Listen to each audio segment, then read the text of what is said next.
వేర్ల యొక్క మూలాలు తెలుసుకొని ఫలమును అభివృద్ధి పరుచుకొనుట. మనమందరము ఎలా ఫలించాలనేటువంటిది దేవుని చిత్తము. బహుగా ఫలించాల. అందరూ చెప్పండి, నేను బహుగా ఫలించుట దేవుని చిత్తము. అందుకే నువ్వు అడుగు వాటికంటే, ఊహించు వాటికంటే అత్యధికంగా ఇస్తాడంట. ఆయన సిలువలో మరణించినప్పుడు భూమి యొక్క కింద భాగాలకు వెళ్ళాడంట. అంత ఘోరమైన మరణం పొందిన తర్వాత కింద భాగాలకు వెళ్ళి మళ్ళా పైకొచ్చి అప్పుడు మనకి వరాలు ఇచ్చాడంట. సో దీనికి మూల్యము, ఈ వరాలు మన జీవితంలో పనిచేయడానికి గల మూల్యము ఎవరు చెల్లించారు? Paid the price. మనకేమిచ్చాడు? సింపుల్ గా పేరు ఇచ్చాడు అంతే. Take your my name. ఎంత సింపుల్ అండి. What a great God we serve. దెబ్బలన్నీ తిని రక్తమంతా కాచి మనకేమో take this name and use it and do great things. అలాంటి పేరు యొక్క మహిమ సంఘము ద్వారా, మీ ద్వారా ఈ సంవత్సరంలో మహా ఘనత కలుగును గాక. ఆ నామానికి సంఘము ద్వారా, మన ద్వారా ఘనత మహిమ కలగాలా లేదా? మన ద్వారా కలుగుతుంది అంటే ఘనత మనకు కూడా వస్తుంది. we also will receive the glory. somebody say glory over me. you will also receive the glory. మీకు కూడా వస్తుంది ఘనత అనేది. అందరూ చెప్పండి, glory over me and Jesus I will glorify your name with my glory. అందరూ చెప్పండి, దేవుని మహిమ నా మీదకి వచ్చింది కాకానండి. నాకు కలిగిన మహిమతో నేను ఆ మహాదేవుణ్ణి మహిమ పరుస్తాను. that's how the pattern should be. లేదనుకో నీ ముఖము, నీ చర్మము, నీ ఆర్థిక పరిస్థితిని బట్టి వాళ్ళు తీర్పు తీరుస్తారు. అదే అద్భుత రీతిగా నీ మీదకి మహిమ వచ్చింది అనుకోండి, దీనితో ఆయన మహిమ పరిస్తే ప్రతి నాలిక హ్యాస్ టు సరెండర్. అందుకే don't watch in the flash. చూసిన వెంటనే ఏంటి, ఓకే కరెక్టే, బ్లెస్సింగ్స్ అవన్నీ భూలోకంలో కరెక్టే, కొంతవరకు ఉపయోగం ఉండొచ్చు. సందర్భానుసారంగా మనము ప్రవర్తించాలా, మాట్లాడాలా, ఆనందించాలా. అన్ని రంగాల్లో we have to learn some stuff. అది చూసి అందుకనే ఒక్కొక్కసారి స్కూల్లో కూడా ఏం చేస్తారంటే, ఈ వ్యత్యాసం రాకుండా ఉండడం కోసము స్కూల్లో మరి ధనికులకు, పేదోళ్లకు ఇవన్నీ ఉండడం కోసము వాళ్ళు యూనిఫామ్ పెడతారు. స్కూల్ యూనిఫామ్ ఎంత చక్కగా అనిపిస్తుందో. All are one, we are all good. ఒక స్టాండర్డ్ మెయింటైన్ చేస్తారు. స్కూల్కి వెళ్తున్నప్పుడు తర్వాత you can wear your own dresses. రెండు ముఖ్యమైన గుణాలు. నిన్ను శపించు వారిని శపించుదును, నిన్ను ఆశీర్వదించు వారిని ఆశీర్వదించునని మీరు అన్నారు. శపించు వారికి మరి ఎలాంటి ముగింపు వస్తుంది అని అంటే, దేవుని యొక్క ఆశీర్వదించబడినటువంటి యాకోబు ఎలాంటి వాడైనా అవ్వచ్చు, నీ ఉద్దేశంలో మోసం చేసి అది. కానీ ఒక్కసారి, అందుకే దావీదు కూడా సౌలును ముట్టుకోలేదు. సౌలు ఎలాంటి వాడైనా, సౌలు అభిషక్తుడు గనక సౌలు దావీదుని చంపుదామని చూసినా దావీదు సౌలుని చంపాడా? చంపలే. అతని చేతిలోకి రెండు సార్లు చిక్కాడు. చంపే అవకాశం వచ్చింది. He didn't do it. యాకోబుకి ఆశీర్వాదం ఇచ్చేసిన తర్వాత ఏసావుకి తలంపు వస్తుంది. ఈ తలంపు వచ్చినప్పుడు ఏం చేస్తాడు ఏసావు? ఏమనుకుంటాడు మనసులో? కొంచెం తండ్రి చనిపోయేటప్పుడు, ఆయన చనిపోయిన తర్వాత నేను యాకోబుని చంపేద్దాం అనుకోండి. అయితే ఇది జరగలేదు ఇక్కడ. కానీ దేవుడు అన్న ఆశీర్వాదాన్ని అంగీకరించాడు, నా ఆశీర్వాదాన్ని అంగీకరించలేదు అని కయ్యను అనుకుంటాడు. జరిగిందా? జరగలేదా? తను అనుకున్నది చేయగలిగాడా? లేదా? చేయగలిగాడు. అదే రీతిగా ఏసావు అనుకున్నాడు, నా ఆశీర్వాదాన్ని వీడు కొట్టేశాడు, దేవుడు వీడికి ఇచ్చాడు ఆశీర్వాదము, కాబట్టి వీడు బతకడానికి వీల్లేదు, వీడిని చంపేయాలని తను అనుకున్నాడు. నెరవేరిందా? లేదా? ఆ వ్యక్తి విశ్వాసానికి ఇక్కడ విశ్వాసానికి తేడా ఇదే చూసుకోవాలి మనం. పాత నిబంధన, కొత్త నిబంధన, old covenant, new covenant, fresh promise. So Bible నీ మనస్సుతోటి, నీ అంతట నీ తెలివితోటి చదివితే ఉపయోగపడదు. You will fail. ఎప్పటికప్పుడు ఫ్రెష్గా దేవుడి నుంచి పొందుకోవాలి. ప్రభువా ఈరోజు వాక్యాన్ని ఎలా బోధించాలా, ఈరోజు ఏ వాక్యం బోధించాలా. That's how the system goes. కానీ ఇక్కడ ఏం జరుగుతుంది? ఏసావు తన సహోదరుని చంపేద్దాం అనుకోండి మనసులో అనుకుంటే, ఈ తలంపులు ఎవరి ప్రార్థనలో వినబడతాయి? అక్కడ రెబెక్కా ప్రార్థిస్తుంది. రెబెక్కా ప్రార్థించినప్పుడు దేవుడు ఆమెకు బయలుపరుస్తాడు, నీ పెద్ద కుమారుడు చిన్న కుమారుడిని చంపేద్దాం అనుకుంటున్నాడు, అందుకని నీవు పంపించేయని చెప్పినప్పుడు తుదకు అతనికి ట్రైనింగ్ ఇచ్చి యాకోబుని ఆశీర్వదిస్తాడు. కానీ ఏసావు గురించి ఏం ప్రవచనం చేయబడుతుంది? నీ వంశంలో ఒక్కడు కూడా, ఒక పురుషుడు అనేవాడు నీ సంతానం వేరొక చోటకి వెళ్ళదు. అంటే ఏంటి? ఆశీర్వాదాన్ని నాశనం చేద్దాం, చంపేద్దాం అనుకునేవాడు ఈ భూమి మీద రానున్న తరాల్లో మిగలడు. He cannot survive, exist, touch not my anointed. ఏసావుకి ఇంకొక పేరు ఉంది. ఏంటది? ఎదోము. ఏ రంగుని చూసి అతను వెళ్ళిపోయాడు ముందుకి? Red colour. ఓకే, ఇప్పుడు మీరు బాధపడుతున్న కారణం, ఒక ప్రార్థన ద్వారా మీరు రక్షింపబడుతున్నారు, ఆనందపడుతున్నారు, బాధపడుతున్నారు, సంతోషంగా ఉన్నారు, దుఃఖంగా ఉన్నారు, డబ్బులు వస్తున్నాయి, పోయేది పోతున్నాయి. ఏంటి అంటారా? ఎందుకంటే నా కొరకు, నా కుటుంబం కొరకు ప్రార్థన చేయండి అన్నారు. కాబట్టి నువ్వు దేవుడు కాదు, నేను, నా ప్రపంచము, నా దేవుడు. ఆయన శిష్యులకి ఏమన్నాడంటే, భూమి అంతముల వరకు వెళ్ళి మీరు స్వార్థను ప్రకటించండి. Go to all the nations, go to few nations, all the nations అన్నాడా? All the nations. సో ఈ ఆశీర్వాదం గురించి నేను చెప్పాను కాబట్టి ఈ ఆశీర్వాదాన్ని ధైర్యంగా పట్టుకొని మీరు భయం లేకుండా ముందుకు వెళ్ళిపోదురుగాక. See that? So the blessing lies in the vision. Now, one is unforgiveness, vengeance, or vengeance and unforgiveness. పగ, క్షమించలేని గుణము. ఈ రెండు గుణాలు ఎంత దారుణమైనవంటే దేవుడు మనకిచ్చేటువంటి ప్రణాళికను నెరవేర్చకుండా చేస్తాయి. This will not allow us to tap into God's purpose for our life. ఎంతమందికి నేను దేవుని చిత్త ప్రకారం జీవించాలనుకుంటున్నారు? యెషయాలో ఒక మాట ఉంటుంది, యెషయా 55లో, నీ తలంపులు నా తలంపులు వంటివి కావు, నా తలంపులు నీ తలంపులు వంటివి కావు. ఓకే, ఆకాశము ఎంత ఎత్తుగా ఉందో నా పట్ల నీ పట్ల నా తలంపులు అంతా ఆకాశము ఎంత ఎత్తుగా ఉంది. ఎప్పుడైనా ఎస్టిమేట్ చేశారా? Did anybody estimate the height of, దేనికైనా కొంచెము హైట్ ఉంటుంది. Okay, vengeance is dangerous. మనం ఎప్పుడైతే ఏదోములాగా చూసి ముందుకు వెళ్ళిపోతామో ఆ తలంపులు ఆకాశం ఎంత ఎత్తున్నాయో, అన్లిమిటెడ్ అనండి, హద్దులు లేని అనండి, పరిమితి లేని అనండి, అంటే నీవు ఈ భూమి విడిచే వరకు అంచెలంచెలుగా అవతలోడు నీ గురించి వీడు ఎంత ఎదిగాడు అనుకునే లోపు ఇంకా ఎదిగిపోతావు, ఎంత ఎదగలే లోపు ఇంకా ఎదిగిపోవాలన్నమాట. ఇలా తయారవ్వాలి నీ జీవితం. దానికి ముందు దేవుడు కొంతకాలం సిద్ధపరుస్తాడు, నీతో పనిచేస్తాడు. దావీదుకి ఒక 10-15 సంవత్సరాలు, యోసేపుకి ఒక 10-15 సంవత్సరాలు ఇలా పనిచేశాడు. 20 ఏళ్ళు గాడ్ వర్క్స్. యాకోబుతో 20 ఏళ్ళు పనిచేశాడు, అబ్రహాంతో 25 ఏళ్ళు పనిచేశాడు. ఒక్కొక్కసారి కొంచెం ఆలస్యం చేయొచ్చు దేవుడు, కానీ తర్వాత నిన్ను అంచెలంచెలుగా పైకి తీసుకెళ్ళిపోతాడు. ఎంతమంది ఇవి నా జీవితంలో నెరవేరాలని కోరుకుంటున్నారు? See that. సో అందుకనే మీరు చూసుకోవాలా, వేరు చూసుకోవాలా. Where am I stuck? పక్కన వాళ్ళు చెప్పండి, నేను అక్కడ ఇరుక్కుపోయాను అనండి. Why I could not hear the thoughts of God. దేవుడు నా పట్ల, నా కుటుంబం పట్ల ఉండే తలంపులు నేను ఎందుకు వింటాను? ఎందుకంటే నువ్వు నీ కొరకు, నీ కుటుంబం కొరకు అంటున్నావు కాబట్టి. You're not preparing for the whole world. ఆ తలంపులు దేవుడికి ఇద్దాం అనుకుంటున్నాడు. అవి ఒకసారి నేను చూశాను అనమాట. ఎందుకు ఈ ఆగిపోతున్నాయి చాలా మంది జీవితాల్లో? నేను చూసినప్పుడు చాలా ఉండొచ్చు, 2 కనపడ్డాయి, 2 చూశాను ప్రాముఖ్యమైనవి. ఎలాగైతే సొలొమోను తన జ్ఞానాన్ని అన్ని చోట్ల పెట్టి ఓకే అన్ని కనుక్కుంటాడు, అలాగే నేను పగ ఒక మనిషిని ఇంకా పైకి కాదు కిందకి వెళ్ళిపోయే స్థానంగా చేస్తుంది, కిందకి వెళ్ళిపోయేటట్టు చేస్తుంది. Forget about the next level, కిందకి వెళ్ళిపోయేటట్టు. సో పగ అనేది చాలా డేంజరస్. అవతల వ్యక్తిని నేను చేసినా ఎంత దానికి వస్తాయి తలంపులు. ఒక్కొక్కసారి మీరేం చేయలేకపోయినా వాడికి ఏమైనా అయిందని అంటారు, వాడికి ఏమైనా జరిగినా కానీ ఇలా జరిగిందా అంటారు. పగ ఇటువంటి చూడండి, సౌలు చనిపోతే దావీదు ఆనందపడ్డా? ఆ చంపినోడు వచ్చి డేవిడ్ నాకు ఏదైనా బహుమానాలు ఇస్తాడేమో అనుకుని, రాజా అతను సగం చచ్చిపోయాడు, నేను ఇదిగో ఈ పట్టుకొచ్చానంటే దావీదు ఆ సౌలుని చంపేశాను. అసలు యాక్చువల్గా సౌలు చనిపోతాడు, తనే గుర్తుపెట్టుకోండి. సౌలు ఎలాంటి వాడైనా అభిషక్తుడిని చంపలేదు, తనంతటా తానే చనిపోతాడు బాణం మీద పడి. అర్థమైందా? He only dies for himself. కానీ వీడు ఆ కిరీటము, ఆ బాణం, ఇంకా ఉంటాయి కదా అతను తెలిసినటువంటి ఆ వస్త్రాలకు, అవి పట్టుకెళ్ళి, ఆ వస్తువులు పట్టుకెళ్ళి, చూసావా ఇతనే అని చెప్పినప్పుడు దావీదు అతన్ని, హమ్మయ్య ఇంకా సింహాసనం నాదే, వాగ్దానం నెరవేరిపోయింది, నా దేవుడు శత్రువుని హతమార్చాడు అని అంటాడా? అని అతనికి నిన్ను మంత్రిగా చేస్తున్నానంటాడు ఆ వ్యక్తిని. ఈ పగ ద్వారా దావీదు కనుక ఒకవేళ ఆనందపడి ఉంటే దావీదు వాగ్దానం నెరవేరేది కాదు. పగ మంచిది కాదు. అందరి శరీరాల్లో ఉంటుంది ఆ పగ.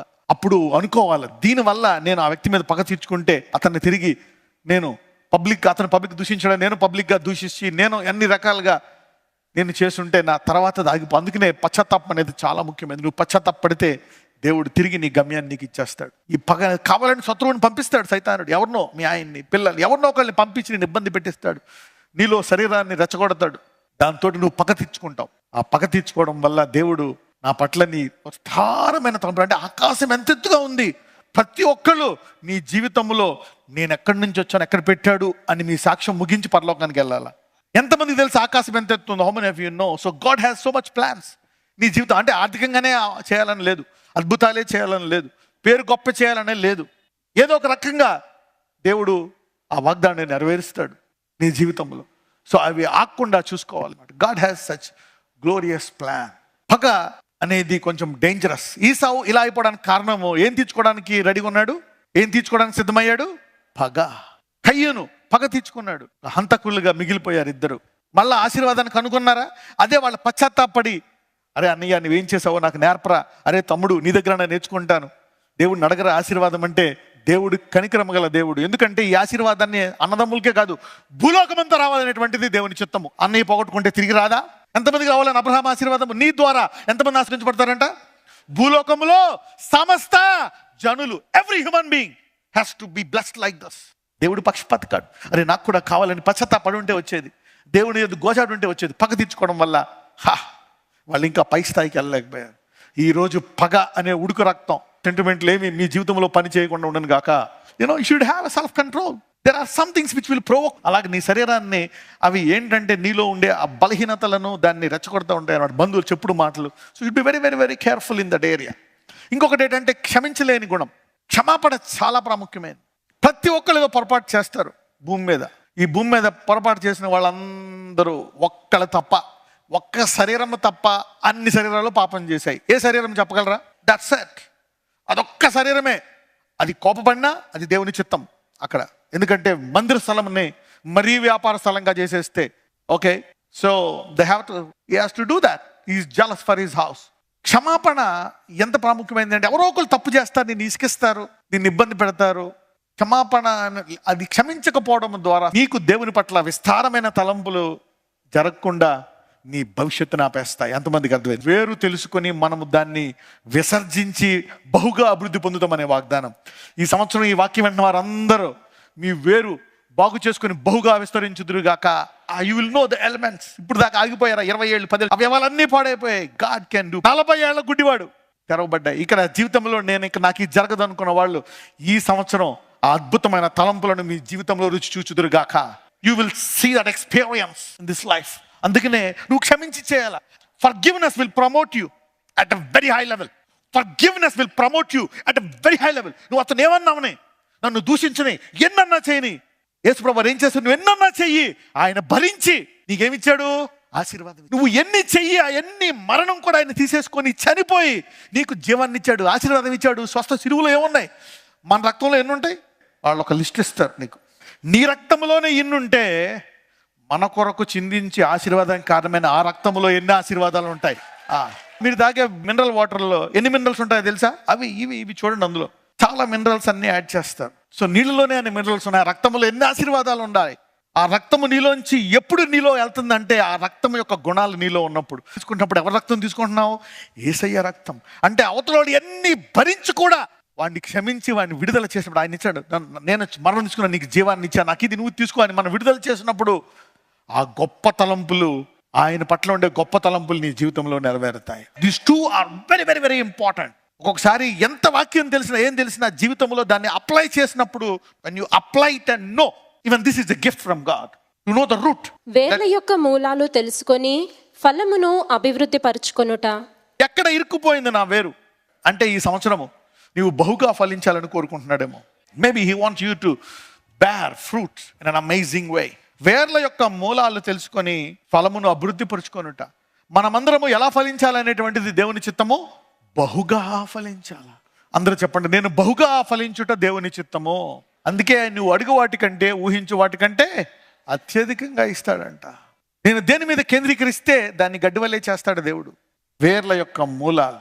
ప్రతి కఠినమైన ఫలితం దేవునితో మీ సంబంధాన్ని సరిదిద్దుకోమని చెప్తుంది. ప్రతి కఠినమైన ఫలితం దేవునితో మీ సంబంధాన్ని సరిదిద్దుకోమని చెప్తుంది. ఏంటి దేవుని సంబంధం అంటే? ఒకసారి దేవుడు చెప్తాడు, ఆ వ్యక్తిని క్షమించేయి. అన్నీ కావాలి అనుకోవద్దు, కొన్నిసార్లు దీన్ని తిరస్కరించేయి అంటాడు. ఇది వద్దు అని. నువ్వేనా నాకు ఇచ్చింది, మళ్ళీ ఎందుకు అడుగుతున్నావు? అబ్రహాముకి నేనే ఇచ్చా, మళ్ళా నాకు అంటే నీ విశ్వాసాన్ని చూస్తున్నాడు. నువ్వు విశ్వాసం ద్వారా ఏదైనా కోల్పోతే అది ఇచ్చి దాంతోపాటు ప్రపంచాన్ని ఇచ్చేస్తాడు దేవుడు. అబ్రహాముని ముందు కొడుకు అడిగాడు. అయ్యా ప్రపంచమంతా ఆశీర్వదిస్తాను, కొడుకే ఇవ్వలేదు నాకు అంటే ఇప్పుడైతే ఆ కొడుకుని అడిగాడు, ఆ కొడుకుతో పాటు భూలోకమంతా అబ్రహాంకి ఇచ్చేశాడు. ఎవరైనా పరలోకం వెళ్తే ముందు ఎవరిని కలవాలా? అబ్రహాముని. అందరూ ఆయన బిడ్డలే. నీ కొడుకుని ఇవ్వడానికి సిద్ధపడ్డావు అంటే తండ్రి గుణాలు, తండ్రి రక్త కణాల్లో కొన్ని కణాలు ఎవరిలో ఉన్నాయి? అబ్రహాములో ఉన్నాయి. అన్యజనులకు విడుదల కలగడానికి 5 గుణాలు. ఆయన దూషించడు, గొడవ పెట్టుకోడు, వీధుల్లో ఆయన స్వరము వినబడదు, నలిగిన రెల్లుని విరవడు, మకమకలాడుతున్న అవిసనారణతను ఆర్పడు. ఎవరైనా పొరపాటు చూసి ఇడదు చేసాడు అందుకే వచ్చింది అండు, దానికి కారణాన్ని ఆయన భరించి దాన్ని తీసేస్తాడంట. అందుకని అన్యజనులను విడిపించడానికి ఆయనకి అధికారం ఇవ్వబడ్డదంట. గొడవ పడ్డంట, వీధుల్లో గట్టిగా కేకలేడంట. సో ఈ 5 గుణాలు యేసయ్యలో ఉండడం వల్ల అన్యజనులు. ఇప్పుడు చూడండి, ఎప్పుడైతే ఎవరైనా ఏదైనా పొరపాటు చేసినప్పుడు ఇది ఒక బద్ద ఉంటుంది. ఇప్పుడు బుట్టలు చేస్తారు తెలుసా? కాయగూరలు వేసి బుట్టలు, పాతకాలంలో బుట్టలు ఉంటాయి అనమాట. బుట్టలు కానీ చిన్న చిన్న గంపలు ఉంటాయి. ఆ వెదురు బద్ద ఎక్కడైనా ఒక చోట నలిగిపోయింది అనుకోండి, అది బుట్టలో పెట్టడానికి పనిచేయదు. అందుకని ఏం చేస్తారు, దాన్ని అలా విరిచేసి పక్కన పడేస్తారు. అలాగే నీ జీవితంలో నీకు డివోర్స్ అయిపోయిందా, రోగం వచ్చేసిందా, అప్పులు పాలు అయిపోయావా, పనికి రాకుండా అయిపోయావా, దేవుడికి నువ్వు ఎందుకు అని చెప్పి పక్కన పెట్టడంట. ఆ యొక్క విరిగిన రెల్లును ఆయన బాగు చేసి మళ్ళా బుట్టలో వాడతాడంట. ఆయన విరవడంట. ఇప్పుడు నువ్వు నీ దగ్గర ఇదే ఎగ్జాంపుల్ చెప్పాను, 10 కొవ్వొత్తులు ఉన్నాయి. ఒక కొవ్వొత్తు మరి కట్ చిట్పట్లు ఆడుతుంది. ఏం చేస్తావు, దాన్ని ఎలాగలగా ఆపేసి దాన్ని కింద పట్టేస్తావు, మిగిలిన కొవ్వొత్తులన్నీ మంచి కొవ్వొత్తు పెడతావు. కానీ దేవుడు అలా ఆపడంట, దాన్ని బాగు చేసి అది కూడా సమానంగా అన్నట్లు వెలిగేటట్టు చేస్తాడంట. ఇలాగుంటే గో టు మాథ్యూ, మత్తయి సువార్త 12వ అధ్యాయానికి వెళ్దాం. 17 నుంచి 21 వరకు చదువుదాం. ప్రవక్త అయిన యెషయా ద్వారా చెప్పినది నెరవేరునట్లు అలాగూ జరిగెను. అదేమనగా, ఇదిగో ఈయన నా సేవకుడు, ఈయనను నేను ఏర్పరచుకొంటిని. ఈయన నా ప్రాణమునకిష్టుడైన నా ప్రియుడు, ఈయన మీద నా ఆత్మనుంచెదను. ఈయన అన్యజనులకు న్యాయ విధిని ప్రచురము చేయును. ఈయన జగడమాడడు. ఆగండి, అన్యజనులకి నువ్వు న్యాయం ఏదైనా చేయాలంటే దేవుని ఆత్మ యొక్క అద్భుత శక్తి కావాలా, లేకపోతే పనిచేయదు. వాక్యం అంటేనే అద్భుతాలు, వాక్యాన్ని అద్భుతాల్లోంచి విడదీయొద్దు. రైట్, చూద్దాం. ఈయన జగడమాడడు, కేకలు వేయడు. ఈయన ఏం చేస్తాడంటే, ఎందుకని ఈయనకి దేవుని ఆత్మ వచ్చింది అన్యజనులకు ప్రకటించడానికి? జగడము ఆడాడు, గొడవ పెట్టుకోడు. ఎవడన్నా సై అంటే సై అండు, కై అంటే కై అండు, వెళ్ళిపోతాడు అక్కడి నుంచి. జగడమాడాడు. ద నేచర్ ఆఫ్ గాడ్ అంటే క్షమిస్తాడు, పగ పెట్టుకోడు. ఎంతమందికి అర్థమైంది? You see the nature. పొద్దున్నేసి ఎవరొకరు ఏదో అంటారు నేను. చూడండి, ఆయన జగడమాడాడు. ఇంకోటి ఏంటి? కేకలు వేయడు.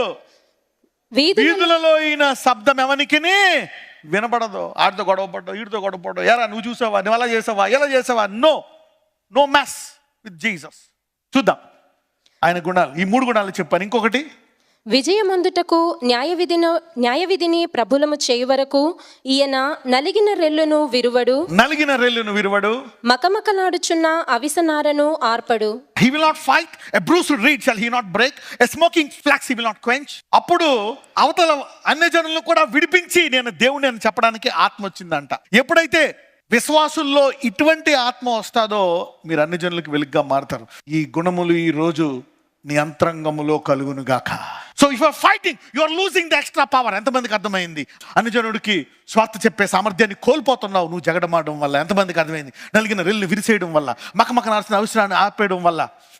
ఆత్మ ప్రతి శరీరాన్ని విడిపిస్తుంది. If you got a spirit. ఎంతమందికి అర్థమైంది? If you got a spirit, Yesu నామమున ప్రార్థన ఎంతమందికి విడిపిస్తుంది? అందరిని. వేళ్ళ యొక్క మూలాలు తెలుసుకొని ఫలమును అభివృద్ధి పరుచుకొనుట. And it takes humility to know the root. ఎవరి తప్పులు వాళ్ళకి తెలియదు, ఎవరి కాళ్ళు పర్ఫెక్ట్, నేను సూపర్, లోకమంతా బ్యాడ్ అనుకుంటారు. Pride is the problem to know your root. Pride. ఎందుకు అత్యున్నత స్థాయికి వెళ్ళిపోతాం అంటే గర్వం.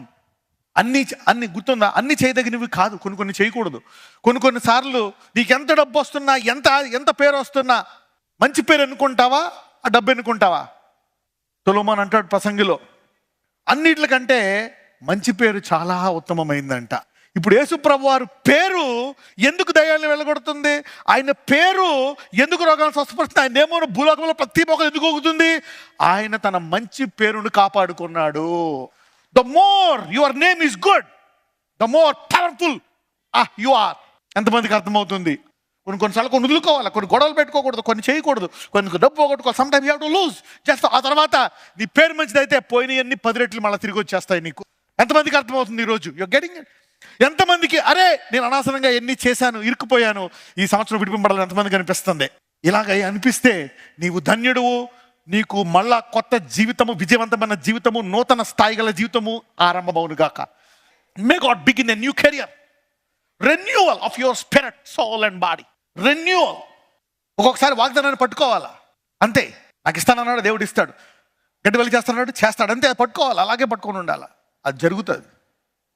అలా ఉండడం వల్ల ఎవరేం చేసినా, ఇప్పుడు యాకోబు ఆశీర్వాదాన్ని ఆపేద్దాం అనుకున్నాడు ఏసావు, ఆపాడా? తన సంతానములు ఇప్పుడు ఒక్కడైనా మిగిలి ఉన్నారా భూమి మీద? ఏసావు సంతానంలో ఉన్నారా? లేరు. నీవు ఆశీర్వాదాన్ని గట్టిగా పట్టుకుందువు గాక. అప్పుడు అందుకనే అన్నమాట, the devil will try to do all such things. వినయం, అందరూ వినయం అనండి. God wants to talk, he wants to tell you. నాకు అన్ని ఇప్పుడు సైతానుడికి వాడు తప్పు ఎందుకు చెప్పలేదు? నేను ఆయన కంటే గ్రేట్ అనుకున్నాడు. అవునా కదా? అది వాడు చేసిన పొరపాటు. Right, let's go to the seven. So these 3 things. ఎందుకంటే మీరు బహుగా ఫలించాలనేటువంటిది దేవుని చిత్తం. ఈ వాక్యం తర్వాత మీలో ఎవరో సామాన్యంగా ఉండలేరు, అందరూ ఎంతో కొంత ఫలించి తీరాల్సిందే. That's why he's teaching you the roots. What God is telling us, దేవుడు ఏం చెప్తున్నాడు అంటే, ఏదైతే ఇక నా జీవితంలో జరగదనుకుంటున్నావో దేవుడు ఈ సంవత్సరము జరిగించని ఆరంభిస్తున్నాడు. God's preparing that, God's preparing that. Put your hand on your head, I'm going to bless you. నజరేయుడైన యేసయ్య, పౌలులాగా మేము నమ్ముచున్నాం నీ వాక్యానుసారంగా మా జీవితంలో ఈ గొప్పది ఆరంభించిన దేవుడు దాన్ని కొనసాగించి ఘనముగా ముగిస్తాడని నమ్ముతున్నామయ్యా. అది ఎవరైతే ఇప్పుడు ఈ ప్రార్థనలో ఏకీవిస్తున్నారో, తల మీద చేతులు పెట్టుకున్నారో, ఆయా గృహాల్లో, ఇళ్లల్లో, ఆయా వారి జీవితాల్లో విశ్వాసాన్ని ఆరంభించావు నాయన. గివ్ దెమ్ ద మనీ, వారిని ఆర్థికంగా పోషించండి, వారి విశ్వాసాన్ని పట్టుకోండి. వారికి ఇన్ఫెక్షన్ వచ్చినా ఒకవేళ మీరు వారిని ముట్టి పరిపూర్ణముగా స్వస్థపరచమని ప్రార్థిస్తున్నాను. వారిని ఆర్థికంగా కొనసాగించండి నాయన. ఎంత ఆర్థికంగా దిగజారినా నీవు వారికి పోషకుడనై సమృద్ధిగా వారిని పోషించమని ప్రార్థిస్తున్నాను. అదే కాదు, వారి కుటుంబాన్ని నడిపించుకునే సామర్థ్యాన్ని వారికి దయచేయండి. అధిక లాభాలతో వారిని ఆశీర్వదించండి. వారి దేహాన్ని ముట్టి స్వస్థపరచమని ప్రార్థిస్తున్నాను. అదే కాదు, రానున్న రోజుల్లో నీ నామం మహిమార్థమై వారిని ఆశీర్వదించి వారిని వాడుకొని వారి ఉద్యోగాల్లో, వ్యాపారాల్లో అద్భుత రీతిగా నూతన సామర్థ్యము దయచేసి కోల్పోయిన వాటిని 2 రెట్లు వారికి ఇచ్చి సంపూర్ణంగా ఆశీర్వదించి నీ నామాన్ని ఒక్కొక్క వ్యక్తి ద్వారా గణపరచుకోమని నజరేయుడైన యేసు మనం ప్రార్థిస్తున్నాము తండ్రి. ఆమేన్.